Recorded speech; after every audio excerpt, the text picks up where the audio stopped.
অন্তর্বর্তীকালীন সরকার সামনে আমাদের নির্বাচনের ঘোষণা দিয়েছে। আজকে 54 বছর স্বাধীনতার, এই 54 বছরে এই বাংলাদেশে এখনো পর্যন্ত সুষ্ঠু নিরপেক্ষ নির্বাচন হয়নি। নির্বাচনের কথা যখনই আসে, হয় নির্বাচনের আগের দিন ব্যালট বাক্স ভরে যায়, আর যদি ইভিএমে নির্বাচন হয় তাহলে ভোট দেয় একটাই, দেশ পরে আরেকটা। এই হচ্ছে বাংলাদেশের নির্বাচন। সুতরাং এই সামনে ফেব্রুয়ারিতে যে নির্বাচনের কথা বলেছে, সেই নির্বাচন যে কি হয় তা একমাত্র আল্লাহ পাকই ভালো জানে। আপনাদের সবাইকে বলবো, জাকের পার্টির মহামান্য চেয়ারম্যান মহোদয় এবং জাকের পার্টির মহামান্য সিনিয়র ভাইস চেয়ারম্যান মহোদয় লিখিতভাবে বাংলাদেশের নির্বাচন কমিশন সহ রাষ্ট্রপতির কাছে লিখিতভাবে নির্বাচন সম্পর্কে যে লিখিত দিয়েছে, সেখানে স্পষ্টভাবে বলেছে যে বাংলাদেশে যদি সুষ্ঠু নির্বাচন যদি আপনারা দিতে চান, তাহলে ই ভোটিং ব্লক চেইন পদ্ধতি, যেটা ঘরে বসে মোবাইলের মাধ্যমে আপনারা ভোট দিতে পারবেন। যেভাবে আমরা বিকাশ, রকেট, ব্যাংকিং খাতে আমরা যে লেনদেন করি বিকাশের মাধ্যমে মোবাইলে, সেভাবে আপনারা ঘরে বসে ভোট দিতে পারবেন। যতদিন পর্যন্ত এই ই ভোটিং সিস্টেম চালু না হবে, ততদিন পর্যন্ত এই বাংলাদেশে, যেহেতু 54 বছরেও একটা নির্বাচন সুষ্ঠু হয়নি, তত সেই দিকে তাকালে নির্বাচন কিন্তু সুষ্ঠু হবে না। যদি এই সরকার, অন্তর্বর্তীকালীন সরকার যদি চায় সুষ্ঠু নির্বাচন হোক, তাহলে অবশ্যই তাকে ই ভোটিং ব্লক চেইন পদ্ধতি দিতে হবে।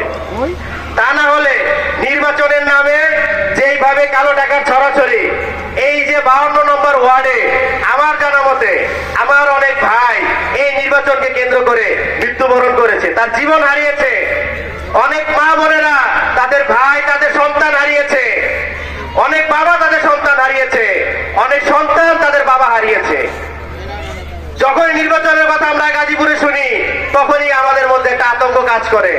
আমার ভাই যখন বাসা থেকে বের হয়, আমাদের সন্তানরা যখন বাসা থেকে বের হয়, রাতে তিনি সুস্থভাবে বাসায় ফিরতে পারবে কিনা আমরা কোনো গ্যারান্টি দিতে পারি না। এই হচ্ছে আমাদের নির্বাচনের অবস্থা। আর আমাদের গাজীপুরের অবস্থা তো এতটাই খারাপ যে রাস্তার মধ্যে একটা মানুষ যদি সন্ধ্যার পর হাইটা যায়, সেই মানুষটা নিরাপদে বাসা পর্যন্ত যেতে পারবে কিনা কেউ গ্যারান্টি দিতে পারবে না।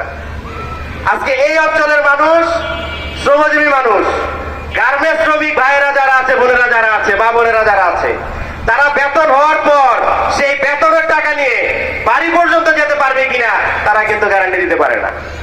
এই হচ্ছে আমাদের এই বাংলাদেশের বিচার ব্যবস্থা, শাসন ব্যবস্থা, প্রশাসনিক ব্যবস্থা। এইভাবে একটা দেশ চলতে পারে না। এইভাবে একটা দেশ চলতে পারে না। বিগত সময়ে যে রাজনৈতিক দলগুলি ছিল, তাদের আমলেও কিন্তু এইরকমই হয়েছে।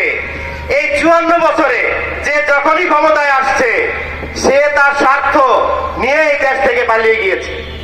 আজকে দেখেন এই বাংলাদেশে, আমাদের গাজীপুরের কথাই বলি, গাজীপুরে যত মেয়র থেকে বলেন, এমপি বলেন, কাউন্সিলর বলেন, তাদের ছেলেমেয়ে, তাদের আত্মীয় স্বজন, তারা কিন্তু বাংলাদেশে লেখাপড়া করে না, তারা কিন্তু বাংলাদেশে থাকে না, তারা বিদেশে বাড়ি করে, সেখানে বাড়ি কিনে সেখানে তারা থাকে।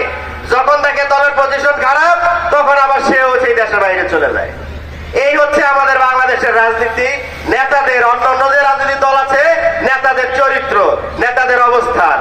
আর আমরা যারা জাকের পার্টি করি, জাকের পার্টির মহামান্য চেয়ারম্যান মহোদয়ের বিদেশে কোনো বাড়ি নাই, জাকের পার্টির সিনিয়র ভাইস চেয়ারম্যান মহোদয় ডক্টর খালেদ সাহেবের বিদেশে কোনো বাড়ি নাই, জাকের পার্টির নেতা কর্মীদের বিদেশে বাড়ি নাই। কারণ আমরা জানি আমাদের এই এলাকা, আমাদের এই বাংলাদেশ থেকে বলাতে হবে না।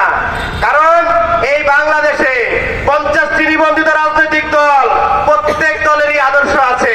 তারা যেই যেই দল করে, সেই দলের চেয়ারম্যানের আদর্শ মানে। তাদের দলের চেয়ারম্যান তারা যেমনই হবে, তারা তো ওই রকমই হবে, তাই না? সুতরাং দেখেন, আজকে জাকের পার্টির মহামান্য চেয়ারম্যান, তিনি কে? আল্লাহ পাক স্পষ্টভাবে কোরআনে বলেছে, তোমরা যদি আমাকে পেতে চাও, আনুগত্য করো আমার, আনুগত্য করো আমার রাসূলের, আনুগত্য করো তোমার জামানার আমিরুল মুমিনিনের। আজকে আমরা মুসলমান দাবি করি, নামাজ পড়তে পড়তে কপালে দাগ পড়ায় ভালাই, কিন্তু আমার জামানার আমিরুল মুমিনিনকে সেটাই আমি চিনলাম না।